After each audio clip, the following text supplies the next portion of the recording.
Alright. Hi everyone, my name is Sir Raghavendran. I don't know how far in the future people will be watching this video, but this is 2023.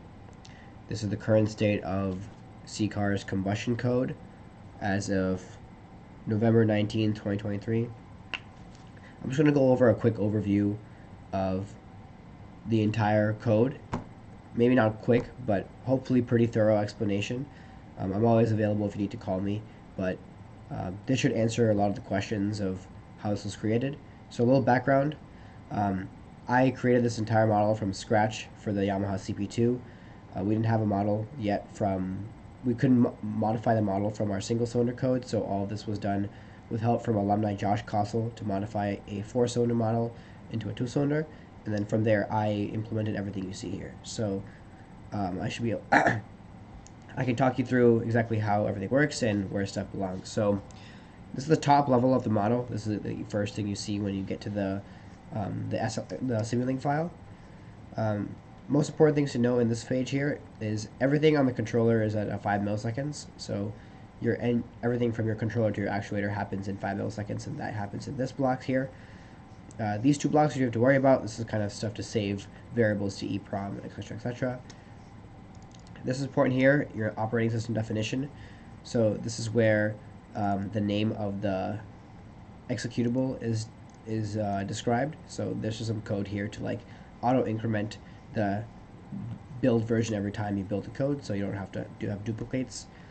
Here are your CAN bus definitions. So we have 2 CAN buses currently on C-Car. CAN 1 is your motor tune CAN, so that's how you calibrate the ECU and program it. It's at 250K, and CAN 3 is all our sensor CAN, and it's at 1 meg. You need this block here to establish a motor tune definition. This is your trigger definition for your just like your foreground and background, so 5 millisecond foreground, 50 millisecond background. This is for our cam sensor. So currently we have an inductor proximity sensor for the cam, and this is why we have this pull up here, so we can edit it in the calibration. And then this is a DG1, DG2. So any frequency sensor we have, we can change the pull up or pull down resistor as needed. Yeah, this is your fault manager stuff. This is the name of our current ECU, and yeah, that's pretty much it. Build constants. So these are variables that are edited once and really never touched again. So cylinder swept volume. So that we have a 689 cc, so 69 divided by 2 is 344.5. Number of combustion events per revolution, that's 2. Air-fuel ratio, this is 14.7 here, but in the calibration it's actually 9.865, or for E85.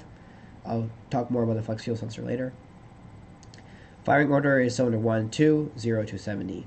So if you're looking at the engine from left to right, left being where the cam is, and then right being where the gear shifting side of the engine is, left it goes cylinder 2, 1. I'll have a picture of it later. So this is where most of the code is in, controller and engine. So the controller really describes all the math, all the fancy functions and modeling that goes on to controlling the engine. So engine is a representation of the actuators and sensors we have currently. So your throttle body, your fuel injectors, your spark plugs, your fuel pump, your brake light, everything that's an actuator is represented here, as well as a sensor. So your T-maps, that's temperature, manifold, air pressure. You also have your coolant temperature sensors. You also have your lambda sensors. So we have phi in this code, so that's equivalency ratio, and that shows us how much unburnt fuel we have in our exhaust. One equivalency ratio means your stoichiometric, 9.865. Greater than 1 is rich, and less than 1 is lean. Those are the lambda sensors, and I'll talk through it when we get through it, but that's kind of what the engine part of it is, and the controller. So I'll first start with the engine. So here are the sensors, here are the actuators. So first thing for the sensors is your engine speed.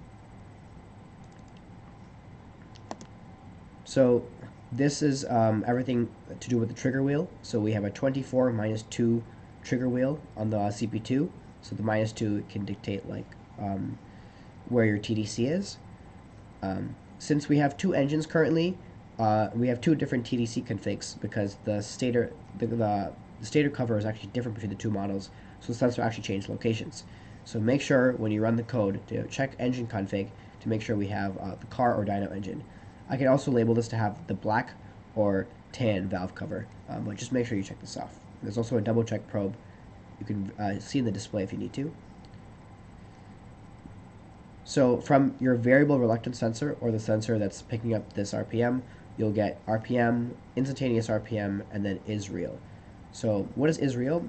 We can actually pseudo RPM to test stuff. So if I put in here 2000, it'll make this block go true and enable a pseudo RPM, which will enable us to test different things in the states of run, crank, stall, etc. And I'll explain that later.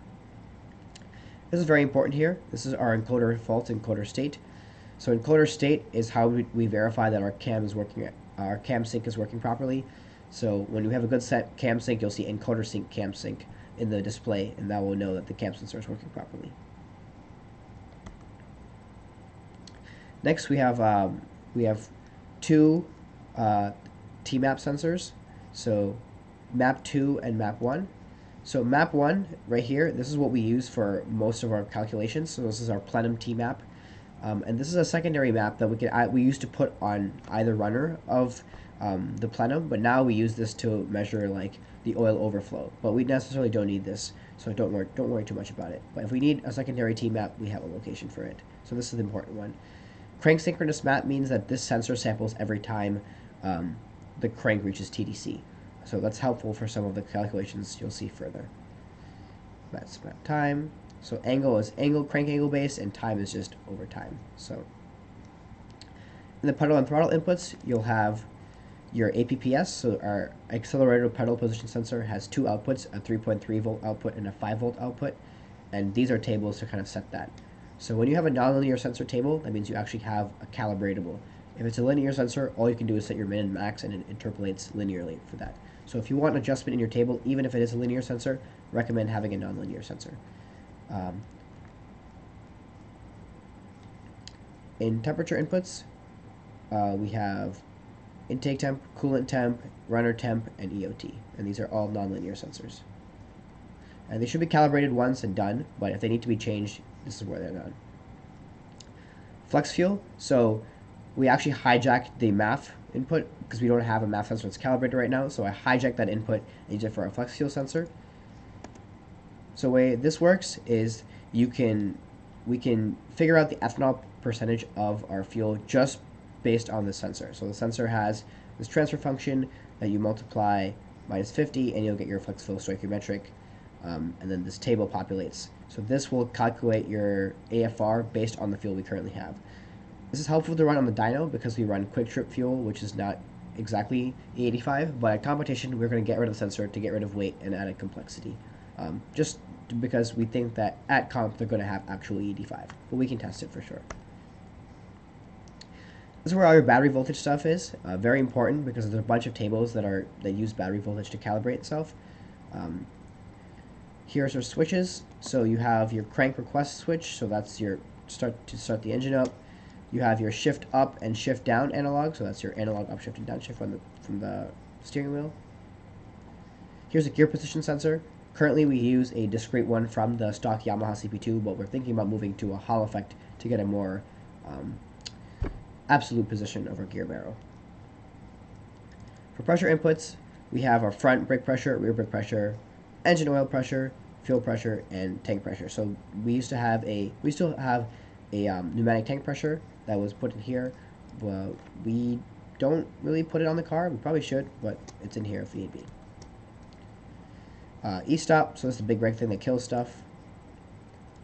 Evo wheel speed inputs, so this is from CAN. We send wheel speeds over CAN currently on the Evo. So this is the CAN message read block, which I'll show you how the CAN message works later. It sends the values over here, and then these are probes to kind of see the values. And this is the rest of the CAN inputs. So everything else on the car that communicates via CAN is read through here. So here's the steering wheel. This is very, very messy currently because the DVC system did not work. So don't pay attention to this too much. This works pretty well. So we have a Bosch yaw rate sensor, and this basically takes your yaw rate and your acceleration y, and puts that into a format we can read in, and we can read stuff for our VD controller. Here's the other stuff. This is your yaw angle and AX. This is the Evo's GPS sensor, so we can actually send that over CAN and read that here if we want to use that as a source of velocity reference. And also the Evo XL. So we have two forms of acceleration and yaw from both the gyro and the gyrometer and the Evo. So that's pretty much it for the sensors. On the actuator side, there's actually a big change here. So, oh god, it looks terrible. This is how we do the fuel injector definitions. Let me actually get rid of these two. We don't need these anymore. Let me just fix these lines. It's really pissing me off.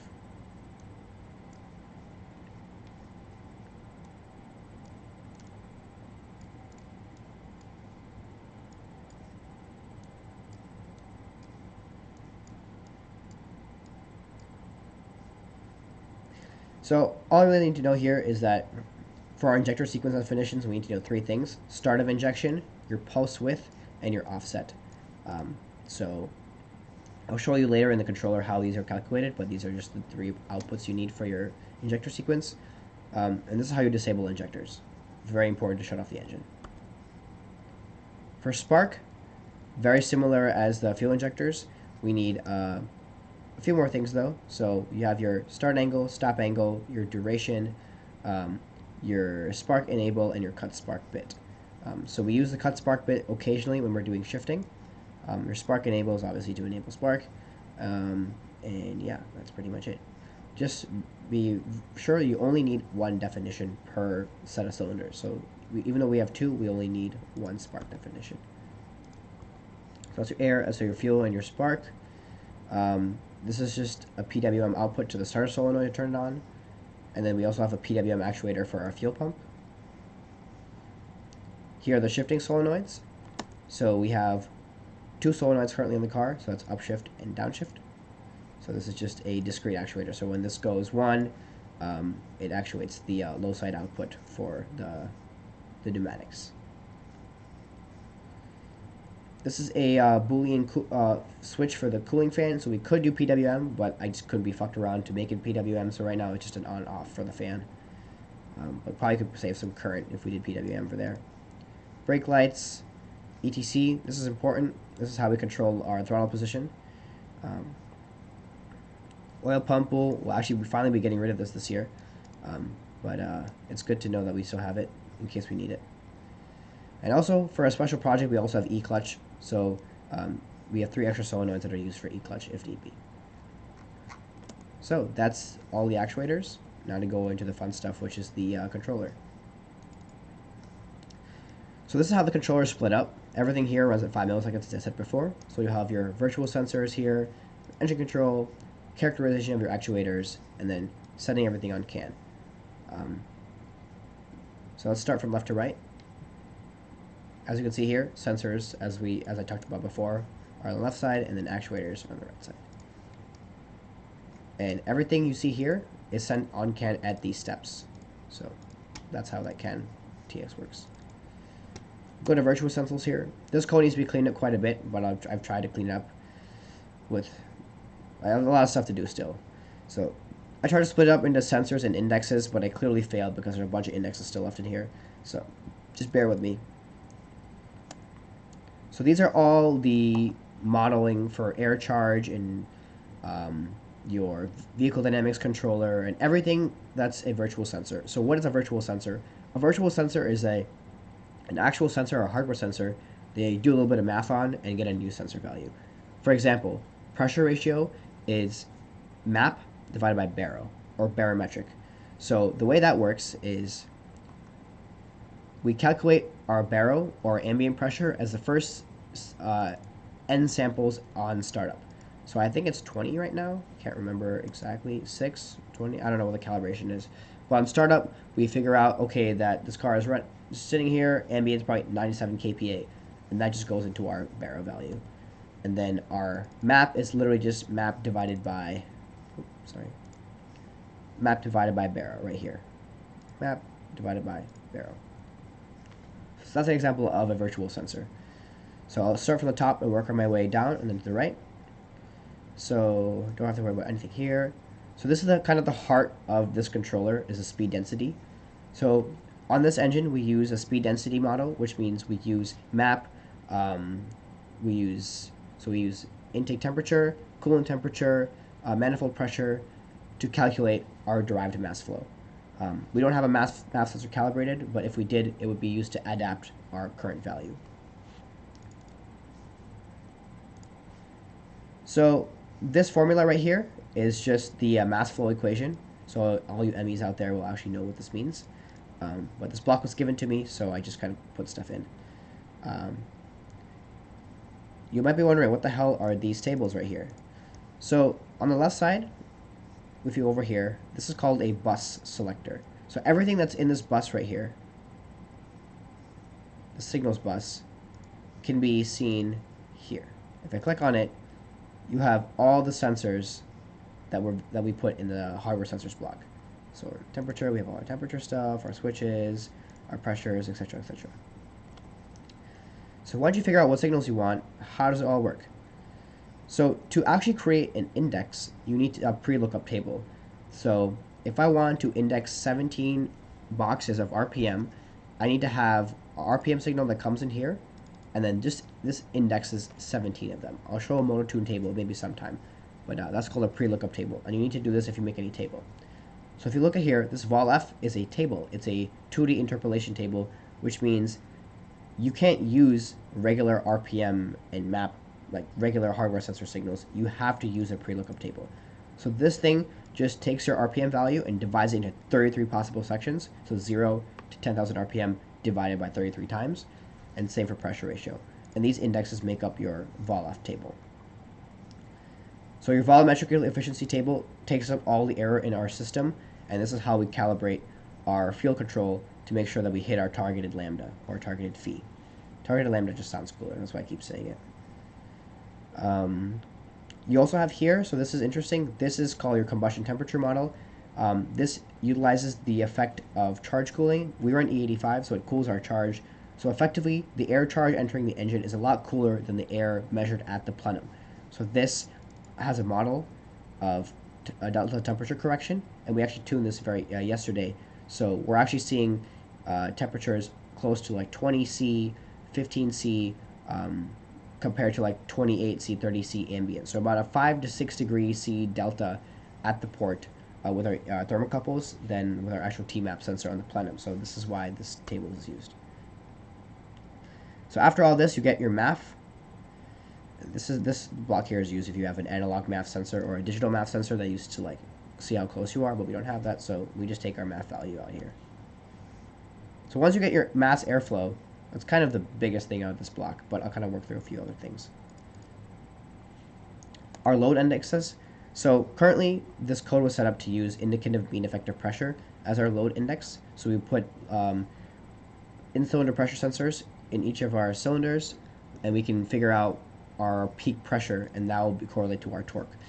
Since we don't have that, we have to go from something derived, which is APC. So air per cylinder just takes in our MAF and our RPM, and then we get milligrams of air per cylinder, and that becomes our load indexes. So every time you see IMAP and IMAP in the code, it's actually just APC and APC 17. I just renamed these. Don't be confused.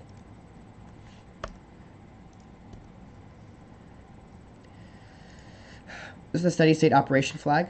This basically figures out if our engine is in the steady state or transient behavior. So if we're in a transient behavior, our RPM tolerance, our RPM is not staying between like 50. It's kind of going up and down, so it'll go to transient. Once it's steady states again, it'll go steady state. Don't worry about this. It's stupid. I know why I put it there. I mean, it was just in the model. TPS sensor arbitration. This is for some of our BPD stuff. You can look through it, but it's essentially saying that if one of our sensors go bad, take the other one. And we use these faults for ETC check. Run times down there. Shifting. So I'll go over this some other time, the entire shift code, but this is essentially a way of taking our paddle shifting logic and outputting a shift request to the shift controller. O2 sensors are in here. This is literally just a block I took from them. It just gives us our desired phi or lambda.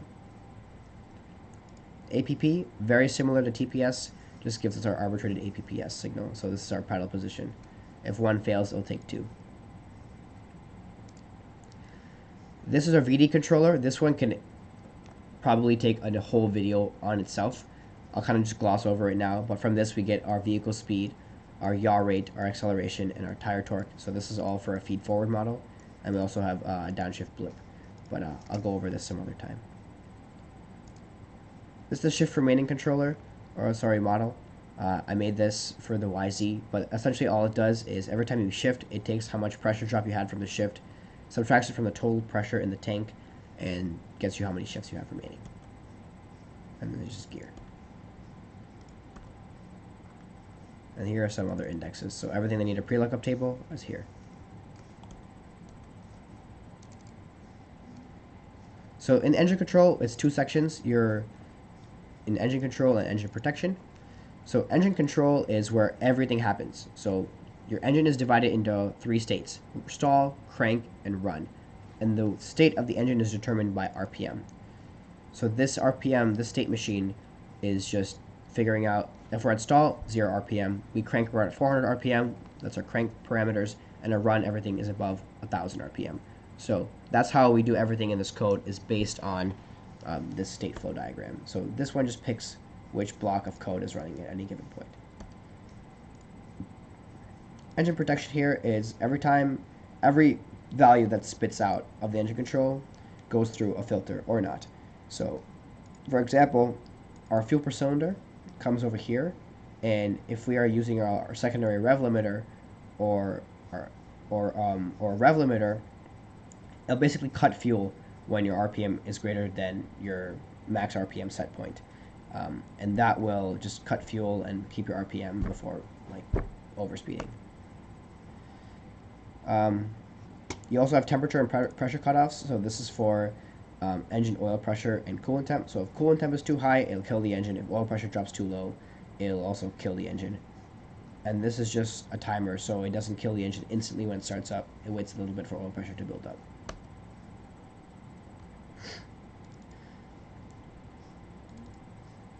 So in each of these states, you have 1, 2, 3, 4, 5, 6, 7, 8 variables to control. Because all of these are muxed together in the merge here, you have to have 8 variables defined. So these are the 8 variables we have. FPC is fuel per cylinder. That's pretty self-explanatory. Start of injection is where we start injecting fuel. This is fixed for us. Spark energy, 0 is 0 spark, and then we have also a spark dwell map.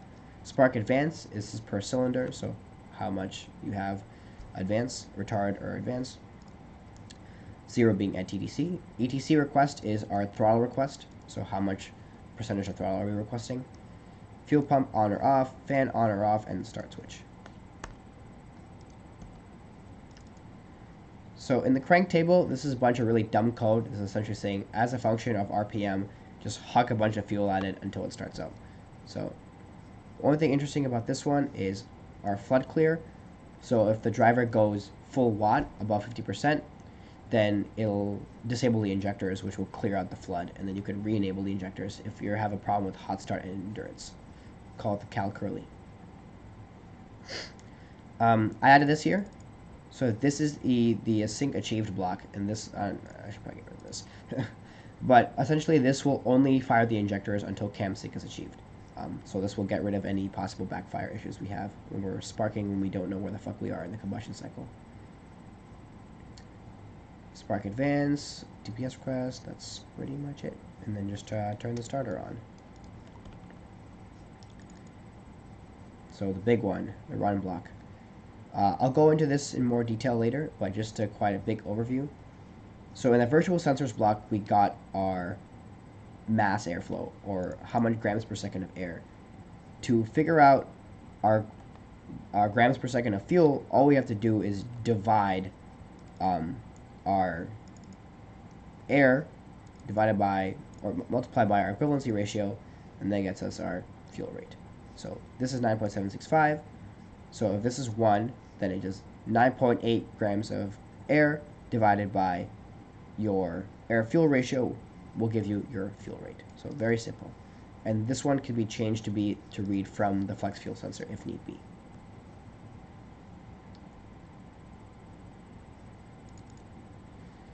This is per cylinder, so we are able to change how much fuel is going per cylinder, and this is just a multiplier on that. Transient fueling is done here. This is how we get from grams per second to mass, and that's just by taking the derivative. Start of injection here, and yeah, that's it for fuel. This is just a warm-up table, so on startup we'll add a little bit extra fuel enriching to make it heat up quicker and ensure combustion stability at lower RPM. Spark calculation,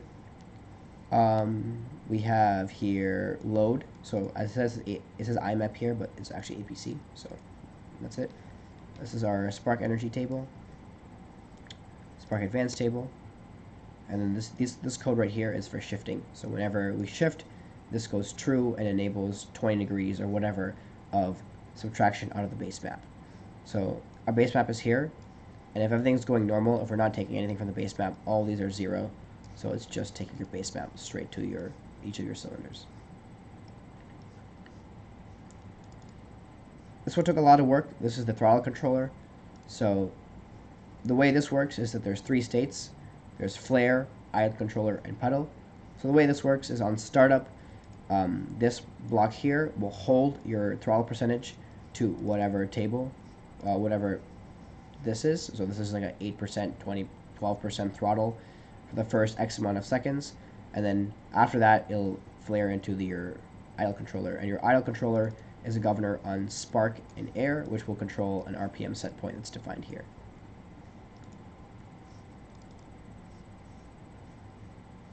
This is just our handoff from idle to pedal. And yeah, so as soon as you tip in as above a certain percentage, it'll take your pedal output from APP. And this is just a fan control, so this is like what temperature the fan turns on as a function of engine cooling temperature. Here's the algorithms. So again, I'll go over this more detail later. But pneumatic shifting, your engine kill, launch control, traction control, and stability control all live in here. And this is in the all algorithms block, so it can be executed at any given point. So finally, you have your actuator characterization block. So once we get, we need this amount of fuel, we need this amount of air, and this amount of spark, how do we transform that into an actuator command of voltage, angle, and duration? So for throttle, it's very simple. It's just a PID controller.